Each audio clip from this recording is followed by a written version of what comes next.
Welcome to another in this series where we're doing a deep dive into how the diode laser actually works. I've worked my way up from 5 watts, 10 watts through 20 watts, and eventually in the last session we managed to get my 40 watt laser working, we think, correctly. It looked as though I'd invested badly and that this head was actually performing not very well at all. But it turns out that when we analyse the way in which the head and the machine work together, it was the machine that was the problem and not the head. The head is very heavy and it was wobbling around and causing problems. So I've had to do what I thought I would have to do, which is detune the machine to make the head work well. We're going to look carefully at this device here, which is a 40 watt laser tree head. When I tried to buy a 40 watt head to fit onto this machine, which as you can see is not a diode laser machine, it's a CO2 machine which I've converted to run a diode laser head. So it's got lots of features on here which you won't have on your machines.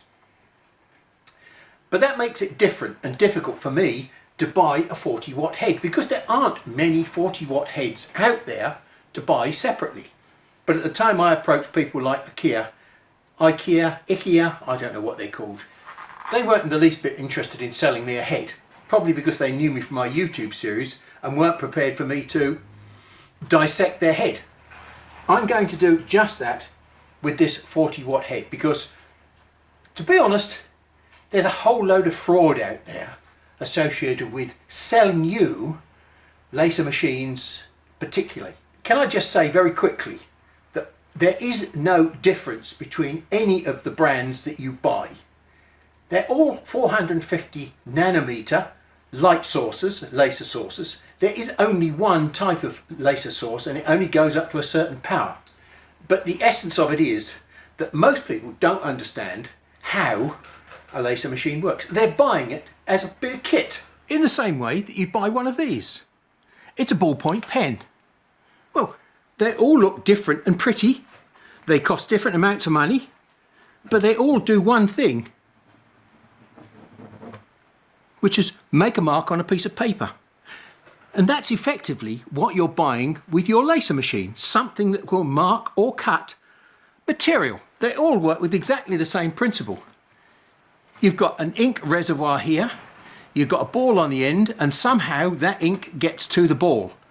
People are not interested in how the ink gets to the ball, they just buy a pen to perform that function. And that's how people buy their laser machines.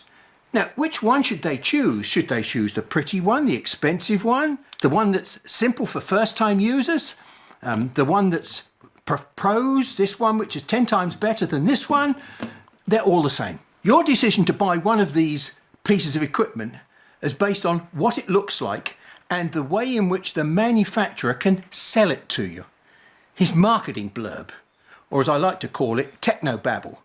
It's technical sounding information which has got no relevance or meaning to the use of these machines, or it's designed to fool you into thinking this one is better than that one. Now, the subject of today's session is one of the biggest pieces of techno babble that's out there. The manufacturer will major on two things. First of all, the power of your laser, and secondly, the spot size of your laser. The smaller the spot size, the better your engraving, and maybe the deeper your cutting. At the end of this session, I'm going to go and hunt for this spot size, which is the claimed spot size for this 40 watt laser. I'm very confident that I will have completely exploded the myth about the relevance and importance and even the ability to find these particular spot sizes with your laser. I'm afraid I've undone a little bit of a Pandora's box here. Although that's a Greek reference, today's meaning of Pandora's box basically is I've opened a box of endless troubles and difficulties. How do I start? Well, I think we're going to have to start right from the beginning and recap on some of the stuff that I've done before. But for those people that have been attracted by the 40 watt laser title, they will never have probably understood or encountered some of the stuff that I'm going to deal with now. I'm going to very quickly and briefly run through some science. And I mean briefly, within 5 minutes, I hope to have given you something like a 10-year degree course. Not the details, just the essence of. Now, when you walk into a darkened room and you put the switch on, all of a sudden there is light. So how did that work? Well, when you turned the power on, you stimulated some sort of material that's hanging up on your ceiling. And that some sort of material emitted photons of light. What's a photon? Well, a photon is a very difficult thing to even imagine. As an engineer, I've got no concept of what a photon is. If you're a scientist, you can just imagine. A photon is a piece of energy. It has no volume, no mass. It's nothing, but it's a piece of energy. Incomprehensible to what that can actually be. Imagine a glass ball falling out of the sky. You can't see the glass ball. It does you no harm at all, and it travels in a straight line until it hits you on the head. And when it hits you on the head, it transfers its energy from the ball to you. And here is the way that most people try and convince you that a photon looks like. It's a wiggly snake. This little photon is travelling through space at the speed of light in a straight line, because that's what light does, travels in straight lines. There's not just one photon. There's a whole range or family of photons, and a photon is defined by its wavelength, its frequency, because every photon has got a different frequency. To summarise this family of photons, look, we've got something here called the electromagnetic spectrum, which goes from very short wave photons to very long wave photons. Now, we think of photons as light, but all these photons are exactly the same. They just wiggle at different frequencies. We have the ability in our eye, in the retina at the back of our eye, to see certain of these frequencies. And these are the colours that we can see with the detectors in our eye. We can't see radio waves, phone waves, or we can't even see the heat coming from a radiator. They are all photons. Now, a diode laser is just like that thing up on the ceiling. It's a light, but it just emits light at a special wavelength, which happens to be in the bluish region that we can see at round about 450 nanometers wavelength. This is not a diode laser, but it's about that sort of size. And it squirts out a cone of blue light. Now that cone of blue light is not symmetrical, it's elliptical, but that makes it pretty useless as far as we're concerned. Now these devices don't come any more powerful than 5 or 6 watts. So they will all be approximately the same. And if you've got a 5-watt laser, you will have one of these in here. My 40-watt laser has got 8 of these in here. And you will see in a minute how they're arranged to create 40 watts from 5 or 6 watts. There's all sorts of marketing BS, or techno babble as I call it, around as to why you should buy this particular laser as opposed to that particular laser. And for instance, one of the units, one of the devices, tells you about compression spot technology, longer effective energy range, higher energy density, stronger cutting ability, fine spot size. Every single diode laser is useless because of this elliptical shape, and it expands so quickly as it leaves the diode laser that it rapidly becomes useless because it loses its power. They put one of these special fast axis collimating lenses right against the diode chip, and it collects the light as it comes out of the diode chip, and in this long axis they compress it down to make it approximately the same width as the short axis across this way. So they try and make the thing round. It also means that this beam here is about maybe 1.5 millimeters diameter. Every laser, not just this particular brand, has to go through this what they call collimating technology. And the light that comes out here is rather special.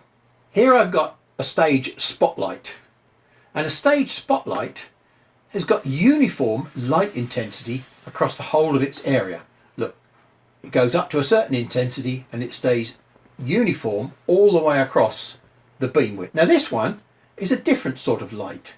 You'll notice it's very, very intense white light in the center there, and it starts getting dimmer and dimmer and dimmer as it moves out towards the edge. This is a graph of intensity of this light as opposed to the flat graph of intensity of this light. The light coming from here is non-uniform. It expanded up to a parallel beam, but it still retains its high intensity at the center of the beam. And intensity of light basically means lots and lots and lots of photons in the same space. Because photons have got no volume and no mass, you can get billions of them on the head of a pin or on the point of a pin. And the more photons you can cram into a smaller area, the greater the intensity of the light energy. Because remember, each photon is a little packet of energy. So if you can get millions of these little packets of energy into one spot, you can produce a lot of power because they work together. Now, that's a very, very important principle for you to remember, because that is how your laser works. There can never be more than 5 or 6 watts coming out of a laser source. And here we've got a 48 watt laser head. With some clever optics, they have fired these 6 watt lasers at mirrors so that they point downwards, and another 6 watts of lasers coming in from the other direction, and they try to combine them all together so that they hit a lens in exactly the same spot. 1 diode, yes, not a problem. 6 diodes, 8 diodes, all into the same spot, very, very difficult. And so consequently, if we look carefully at this picture, it says light spot size 0.8 by 0.1. That's when we got 24 watts. When we got 48 watts, the problem gets more difficult to get the things aligned. So consequently, the light spot size becomes bigger, 0.1 by 0.15. I want this one for doing engraving because I've got a fairly small spot size. Cutting is not so important. So if I throw lots of power at it and I have a slightly wider kerf, it's not a problem. Just go with me on the numbers because this is a comparison, not reality. So if we take 24 watts and we divide it by the spot size, if we switch in another 24 watts here, we actually get a spot size of 0.015 square millimeters. And if we divide that into 48 watts, we find that we get 3,200 watts per square millimeter. Marginally better than this one. But remember what I said to you. Energy density, the watts per square meter, is the thing that does the damage to your materials. So there is hardly any difference between these two. So why on earth would I have 48 watts when I can do as much damage with 24 watts? It seems pretty useless, doesn't it? But those numbers are based on the fact that we've got uniform light. And in reality, we don't have uniform light. We have this very non-uniform light where we've got most of our intensity at the center of the beam. High intensity, high damage potential. So we've got high damage potential at the center of the beam and not at the edge of the beam. We're just not interested in power. What we're interested in is the way that that power is used to create intensity within the light beam itself. That's the thing that a laser source does. It has this very non-uniform light intensity within its beam. So here we've got very much an ours and others, just to make you try and buy this one. Thin as hair laser focus. If you've got very thick pubic hair, it might just about qualify. Normal hair is probably somewhere in the region of about 0.025, 0.03, which is a third of that size. And it shows the focal point there, and yet we've got this range from here to here, which is super long, effective cutting. They've got no idea how cutting works. You cut from the focal point and work below the focal point. And in fact, on this one, it's even worse because look, they're showing the focal point here, which is almost at the bottom of a piece of 12mm acrylic. And then they're talking about this sintering temperature here between 1000 and 1200 degrees C. Just remember what I told you about light. It's got no volume, it's got no mass, it's a piece of energy. That ball falling from the sky. The only time there was an energy transfer was when the ball hit you on the head. Light has no heat. It's only when the light hits something and stimulates the material into a higher state of energy that the material becomes hot. The beam itself is never hot. And that's a conceptual thing that I'm totally convinced when I look at all this crap that the people that are selling these bits of kit have got no idea of. Okay, now one fact is true. The beam expands below the focal point. We've got a very thin beam here passing through a very low refractive part of the lens that you get this very thin beam. I'm not going to go into lens theory at all, but there are two types of lens. We've got a lens which has got a curve on the top, and we've got a lens which has got a curve on the bottom. You can go and look up the word aberration, spherical aberration in particular, because most lenses have got a spherical form. And you'll find that lenses do not focus to a single focal point. You can see here how we've got a fuzzy focal point here. Okay, now when you turn the lens over the wrong way, and look, you'll see here, this is the intensity profile of the beam. We've got very high intensity in the center, which is the red rays, and then we've got this low intensity stuff on the outside, which are all the other colored rays. But concentrate on the red rays, okay, because that's the size of beam that we're passing into the lens. We're not passing a super wide beam in. The bit that we're interested in dealing with is the powerful bit that does damage. And if we take a look at these, you'll see that they're hardly shrinking at all. They do go down, and then they make a focal point just here. And look how long and thin they are here in relation to all the rubbish that's happening this way round. You turn the lens over and it still produces a focal point, but look, it does all this filtering and scattering of some of the rays, and you just get the central rays concentrated down the center of your axis. But we'll check that out on my 40 watt head when we go and look at it a little bit closer. So now you're a fully qualified optical engineer and physicist. Well, maybe I exaggerate a little, but you'll have enough information to understand what we're going to look at next. I've come across this very interesting graphic artist rendition of what might be happening inside my K40 head. And it's rather interesting to find that we've actually got 4 laser beams which are being focused into a lens which is, remember, the wrong way round. This is an upside down lens. But hey, it does give me the impression that we're going to finish up somehow, somewhere, finding 4 beams which focus down to a single point. That'll be interesting. The question is, how do we find the focal point? As I showed you with the lens pictures, there's a fuzzy focal point, which is an area which is classed as the spot size through which all the rays are passing. So we just go and set the focus up for the smallest point and find out where it is. Okay, now the manual reliably tells me that this has got a 40mm focal distance. Just need to remove the air assist nozzle at the moment so they can take the protective window off. Oh, the lens is just there. Then the lens is about 24mm inside the nozzle. The fact that I can see lots of lights in there, smaller than reality, means that that lens is curved that way, which is the picture that we've just seen. We've found that the distance to the end of the nozzle is, let's just say, 24. Well, I'm going to set the nozzle 6mm above the work, which is effectively a focal distance of 30mm. So at the moment, our first dot will be 50mm away from the lens. Remember, the focal point claims to be 40, so we should raise the table up and gradually pass through the focal distance.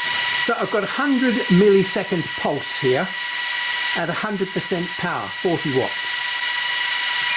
So we're going to run exactly the same test again, but this time we're going to run it at 25 millisecond pulse as opposed to 100 millisecond pulse.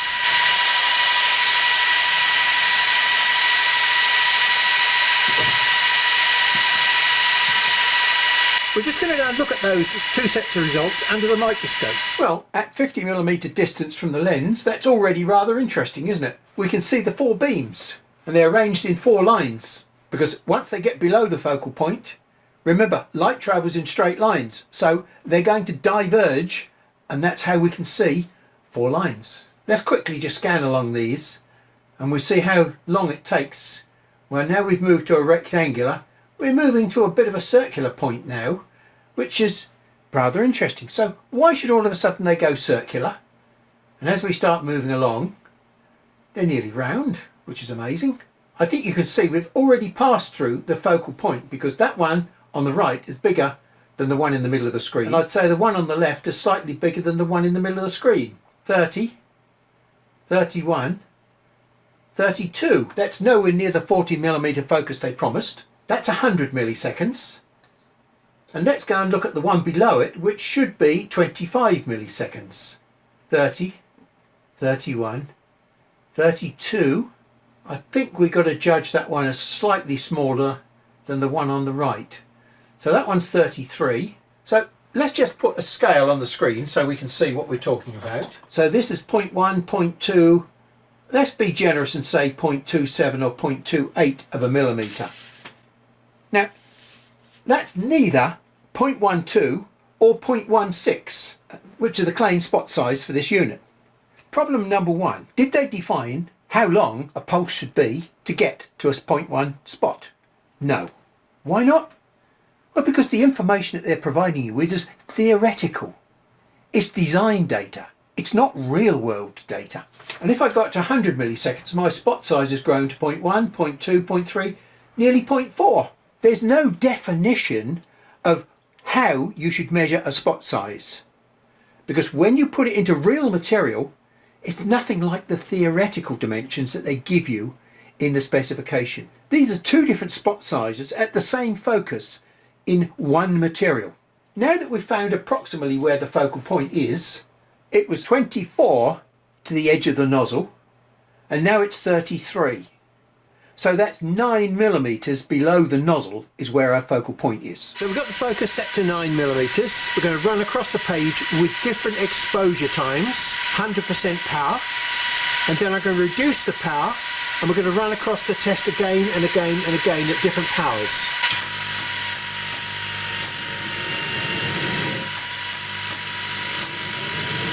So let's have a big laugh. Supposedly all the same spot size, all done at the same focal point. We'll do the same test on a piece of black acrylic. So we're now using stainless steel. Okay, three completely different materials, same test. Should all be the same spot size. Let's go and have a look. Don't worry about the dimensions at the moment. I've got all the dimensions sorted out in a table which I'll show you in a minute. So this first line that you're going to see is 100% power with an exposure time of, that one is 5 milliseconds, that one is 10 milliseconds, that's 25 milliseconds, 100 milliseconds, 200 milliseconds, 500 milliseconds, and 1000 milliseconds, 1 second. And what we've got there is 100% power at the top, then 75%, and then 50% coming onto the screen, 25%, and 5%.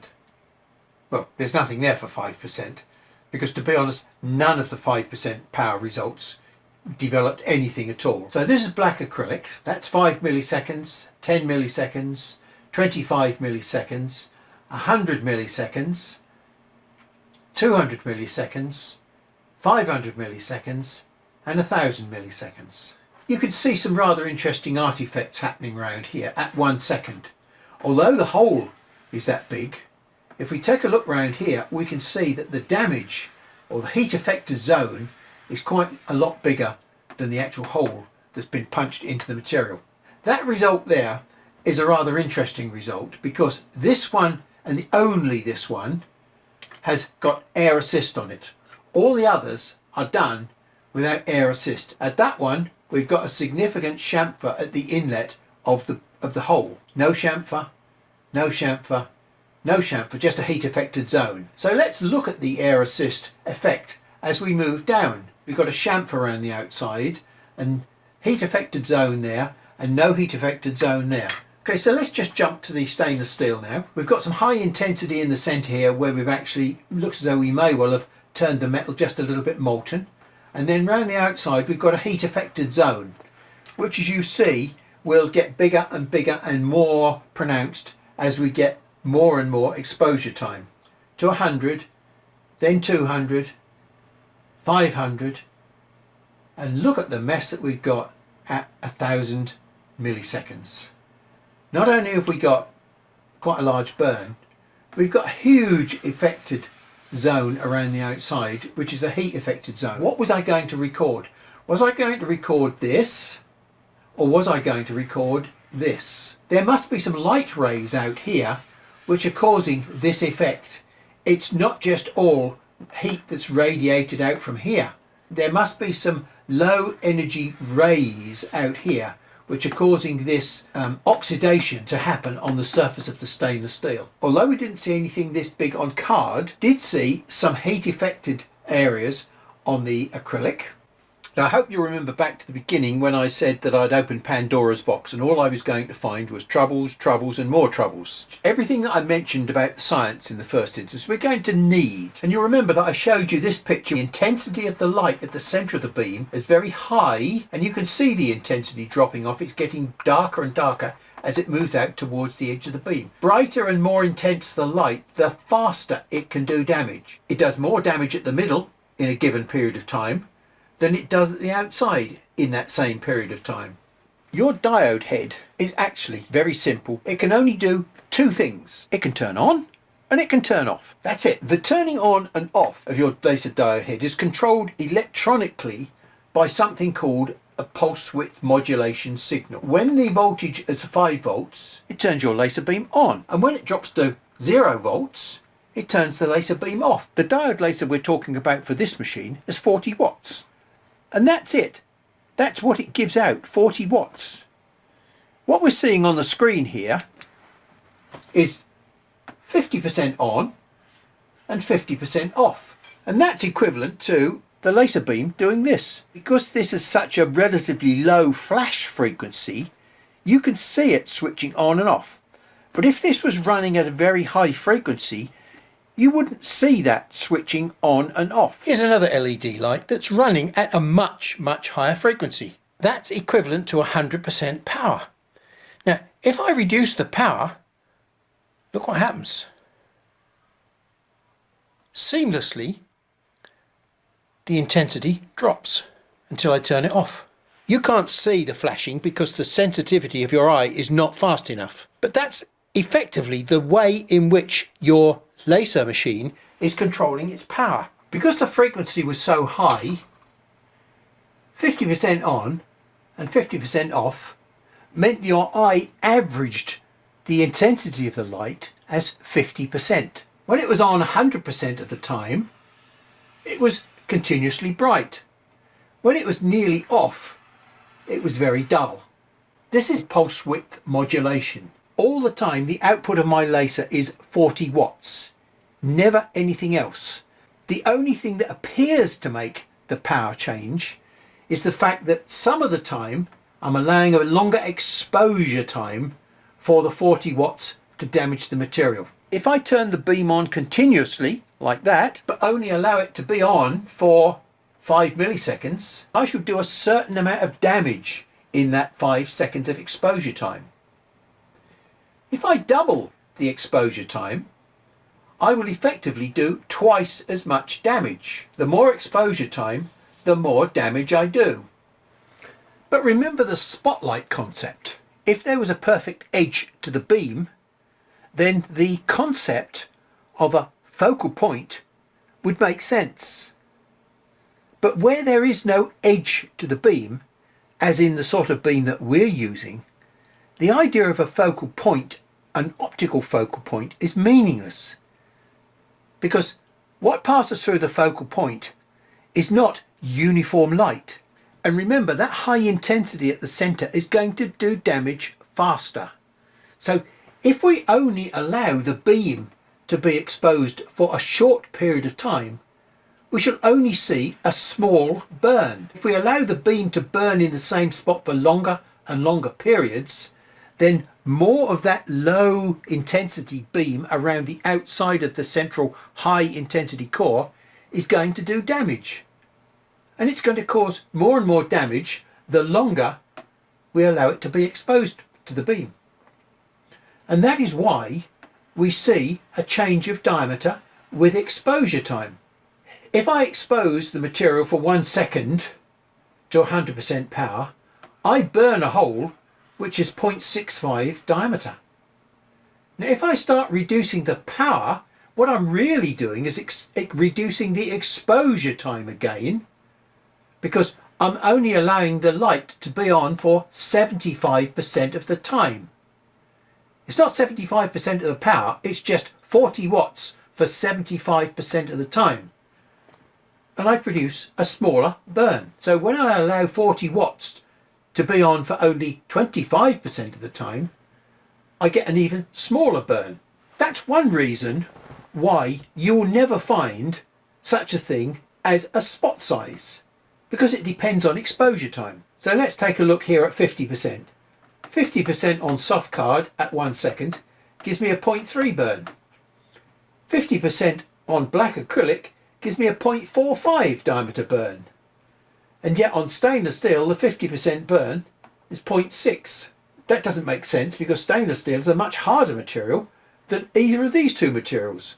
So how come it gets more damage? Well, it's not getting more damage if you remember back to the pictures. You get a little teeny weeny spot in the middle which has got a lot of damage. All this low power stuff around the outside is causing coloured oxides on the surface of the material. That means there must be a beam there, there must be power there, right? But that power doesn't show up when we do it with card. There appears to be yet another problem here. The hard material produces a bigger burn than the soft material. Well, you see, now we've got yet another science issue coming in. This material here, which is cellulose basically, is very, very non-absorbent. It's only about 10% absorbent of this light. So we haven't got 50% of 40 watts causing this damage. We've got 10% of 50% of 40 watts causing this damage. So it's being suppressed by the material itself, not allowing itself to be burnt, because a lot of the light energy is passing through it like glass. Only 10% of it is being used to damage the material. So there are all sorts of problems associated with spot size. I think that's about as far as we can go to prove what I say on this title page. It is an absolute lie. There is no such thing as a spot size. It is a fantasy. It is something theoretical. And you probably have not checked yours. You've just relied on the crap that the manufacturer has fed you. The manufacturer of these laser heads is putting the diode module, which remember is basically a ballpoint pen, into something that they have produced themselves. The ballpoint pen, they have got no way of checking it. They don't understand what it does, but they understand that it writes. They certainly haven't tested spot size in the real world as I've demonstrated to you. Otherwise, they may feel slightly guilty about using it as a marketing tool. If you persevered and watched this, you've learnt a lot today that you didn't know previously about your diode machine. So thanks for your time and patience, and I'll catch up with you in the next session.